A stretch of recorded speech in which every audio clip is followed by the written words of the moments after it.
ధరణి ఓ భూతం, పెద్ద ఆయన తొత్తులు తీసుకొచ్చారు, కొత్త చట్టం తీసుకొస్తున్నాం, పేదల ఆస్తులను తిరిగిస్తాం.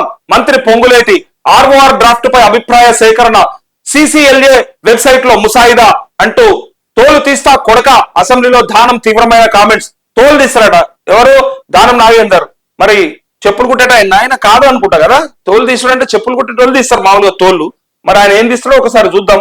కానీ ఇక్కడ ఫస్ట్ ధరణి ఓ భూతం అని చెప్తూ అసలు పెద్ద ఆయన తొత్తులు మాత్రమే తీసుకొచ్చి నాశనం పట్టిరు. ధరణి వల్ల ఇలా లక్షలాది అప్లికేషన్లు పెండింగ్లు ఉన్నాయని చెప్పిండు. అసలు ఏందో ఒకసారి కనుక్కుందాం. ధరణి ఎందుకు భూతమైందో, ఈయన ఎందుకు అన్నాడు, మరి వీళ్ళు తీసుకొచ్చే దాంతో మార్పులు ఏమొస్తే ఒకసారి చూద్దాం ధరణికి సంబంధించి.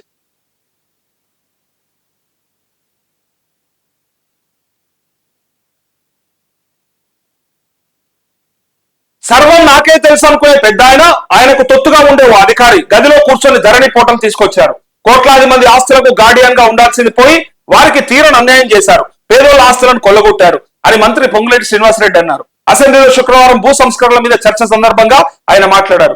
ధరణి వల్ల ప్రతి ఊరిలో సామాన్యులు భూ సమస్యలతో ఇబ్బంది పడుతున్నారని, ఈ పోర్టల్ పేదలకు శాపంగా మారిందన్నారు. అధికారుల చుట్టూ తిరుగుతున్నా సమస్యలకు పరిష్కారం లభించడం లేదన్నారు. అంతేకాకుండా ఈ పోర్టల్ ను దివాలా తీసిన విదేశీ కంపెనీకి అప్పగించారని పేర్కొన్నారు. రావణాసురుడికి 10 తలలు ఉన్నట్టే ధరణికి 3 తలలతో మొదలుపెట్టి 33 తలలకు పెంచారని పేర్కొన్నారు. దీంతో అది ఎవరికీ అర్థం కాని భూతంగా మారిందన్నారు. సామాన్యుల ఆస్తులు కనిపించకుండా చేశారని పేర్కొన్నారు. ఒక సర్వే నంబర్ లో కొంత భాగంపై వివాదం ఉంటే ఆ మొత్తం విస్తీర్ణాన్ని నిషేధిత జాబితాలో పెట్టడం ద్వారా లక్షల మంది ఇబ్బందులు పడుతున్నారని అన్నారు. చూసిరా, ఒక్క చోట ఆ సర్వే నంబర్ లో ఒక్క కంప్లైంట్ ఉంటే పూర్తిగా ఆ సర్వే నంబర్ మొత్తాన్ని కూడా ఆపేసి నిషేధిత జాబితాలో పెట్టేస్తారు దాన్ని. అది అసలు సమస్య. ఒక సర్వేలో ఉన్నటువంటి వేలాది ఎకరాలు, వందలాది ఎకరాలు ఉంటే ఆ ఎకరంకో 2 ఎకరాలకు ఉన్నటువంటి ఆ తప్పిదాన్ని పూర్తిగా ఆ సర్వే నెంబర్ మొత్తాన్ని కూడా నిషేధిత జాబితాలో పెట్టి అన్యాయం చేస్తున్నారని చెప్తూ లక్షల మంది ఇబ్బంది పడుతున్నారని చెప్తా ఉన్నారు. అయితే మాయదారి పోర్టల్ ద్వారా మాయమైన ఆస్తులను తిరిగి పేదలకే ఇస్తామని ప్రకటించారు. ధరణి పోర్టల్లో అనేక లోపాలున్నాయని మంత్రి శ్రీనివాసరెడ్డి పేర్కొన్నారు. సాదా బైనామాలకు అవకాశం కల్పిస్తామని అప్లికేషన్లు స్వీకరించారని, కానీ కొత్త చట్టంలో అవకాశం లేకుండా చేశారన్నారు. రెవెన్యూ వ్యవస్థలో గ్రామ స్థాయిలో ఉద్యోగి లేకుండా చేశారని పేర్కొన్నారు. అంటే విఆర్ఏ విఆర్ఓ వ్యవస్థ లేకుండా చేసేసి ఇవాళ ధరణి పోర్టల్ ద్వారా పేదల భూములను, సామాన్యుల భూములను అన్యాక్రాంతం చేశారనేదే అసలు సమస్య. వాళ్ళు ఏం చెప్తున్నారంటే పటేల్ పట్వారీ వ్యవస్థ ఉండే కదా, దాన్ని తీసేసి ఈ విఆర్ఏ విఆర్ఓ వ్యవస్థను పునరుద్ధీకరించిన తర్వాత మళ్ళీ తిరిగి వాళ్ళు కూడా పటేల్ లాగా పట్వారీ లాగా బిహేవ్ చేస్తున్నారు. వాళ్ళు కూడా అదే డబ్బులు తీసుకొని, పేదల సామాన్యుల డబ్బులు తీసుకొని వాళ్ళు కూడా అట్లనే రికమెండేషన్ చేసుకుంటా నడిపిస్తా ఉన్నారు. వాళ్ళ చేతుల్లో ఉంచడం సరైన పద్ధతి కాదు. మళ్ళీ పేరుకే విఆర్ఓ వ్యవస్థ అని చెప్పి రెవెన్యూ వ్యవస్థ అని పెట్టుకున్నాం, కానీ మళ్ళీ అది పటేల్ పట్వారీ వ్యవస్థ లాగానే ఉందని చెప్పి మేము పక్కకు పెట్టినామని వాళ్ళు సమర్థించుకోవడానికి నిన్న పల్లరాజేశ్వర రెడ్డి చెప్పడానికి ప్రయత్నం చేశాడు, జనగామ ఎమ్మెల్యే బీఆర్ఎస్ తరపున, ప్రతిపక్షం తరపున. కానీ వీళ్ళేమంటా ఉన్నారంటే వాళ్ళు ఒక ఎమ్మెల్యే చెప్పిండు 100-200 తీసుకొని చేసేటోళ్ళు వాళ్ళని ఆగం చేస్తారని చెప్పిండు. దాన్ని కూడా సోషల్ మీడియాలో విపరీతంగా ట్రోల్ చేస్తా ఉన్నారు. 100-200 తీసుకున్నారంటే లంచాలు తీసుకున్నారని చెప్పారు కదా అని అన్నారు అన్నట్టు.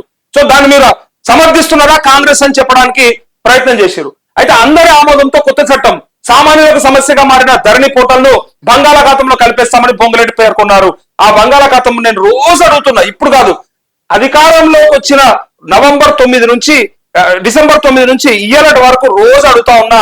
వీళ్ళు ఏం చెప్తా ఉన్నారంటే చేస్తాం కొత్త ఆర్ఓఆర్ చట్టం అని చెప్తా ఉన్నారు. కానీ వీళ్ళు అధికారంలో లేనప్పుడు పిసిసి అధ్యక్ష హోదాలో కావచ్చు, కాంగ్రెస్ నాయకులుగా ఆనాడు చెప్పిన మాట ఏంటిదంటే ధరణి మేము రాగానే అధికారంలో కాంగ్రెస్ తీసుకొని బంగాళాఖాతంలో పడేస్తామని చెప్పారు.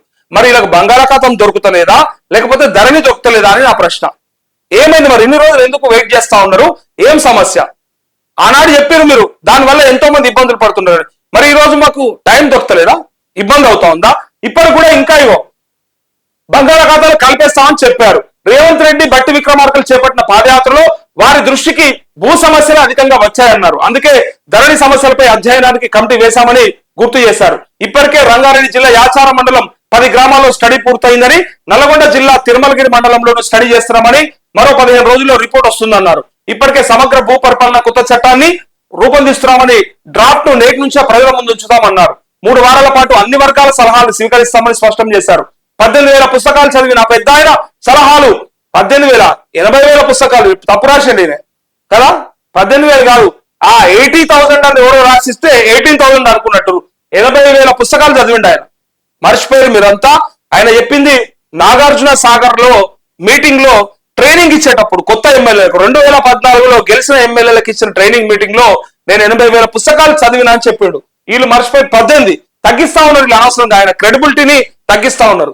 అయితే 80,000 పుస్తకాలు చదివిన పెద్ద ఆయన సలహాలు ఇచ్చిన ప్రజామోదం ఉంటే స్వీకరిస్తామన్నారు. వచ్చే శాసనసభలో కొత్త చట్టాన్ని అమల్లోకి తీసుకొస్తామన్నారు. ప్రజల నుంచి అభిప్రాయాలు తీసుకున్న తర్వాతే అమల్లోకి తీసుకొస్తామని పేర్కొన్నారంటూ ఇవి అనేక లోపాలు.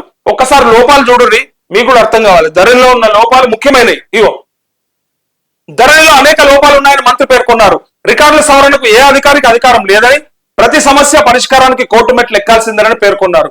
భూ రికార్డుల ప్రక్షాళన సమయంలో పార్ట్ బిలో చేర్చిన భూములకు ఎలాంటి పరిష్కారం లేదన్నారు. ధరణి ఆర్ఓఆర్ చట్టంలోని లోపాలను నిర్మూలించి రైతు అనుకూల పథకాన్ని రూపొందించడం తమ లక్ష్యమన్నారు. ధరణిని రైతు కోణంలో సంస్కరించాలని సర్కార్ నిర్ణయించిందని దాని కసరత్తు చేస్తుందన్నారు. ఒక ముసాయిదా చట్టాన్ని కూడా రూపొందించామన్నారు. ఈ ముసాయిదా చట్టాన్ని రూపొందించే క్రమంలో 1936, 1948, 1971, 2020లో వచ్చిన ఆర్ఓఆర్ చట్టాలను లోతుగా అధ్యయనం చేయడంతో పాటు దేశంలోని 18 రాష్ట్రాల ఆర్ఓఆర్ చట్టాలను కూడా పరిశీలించినట్టు వెల్లడించారు. అంతేకాకుండా ఇప్పుడున్న సమస్యలను పరిష్కరించడంతో పాటు రాబోయే ప్రజల అవసరాలను దృష్టిలో ఉంచుకొని ఈ ముసాయిదా రూపొందించిందన్నారు అని చెప్పి పూర్తిగా ప్రభుత్వం ధరణిని తీసుకొని బంగాళాఖాతంలో పాడేస్తాం, కొత్త చట్టం ద్వారా ఆ పేదల భూములన్నీ కూడా కాపాడతామని వాళ్ళకి అప్పచెప్తామని చెప్పడానికి ఈ వార్త వచ్చింది.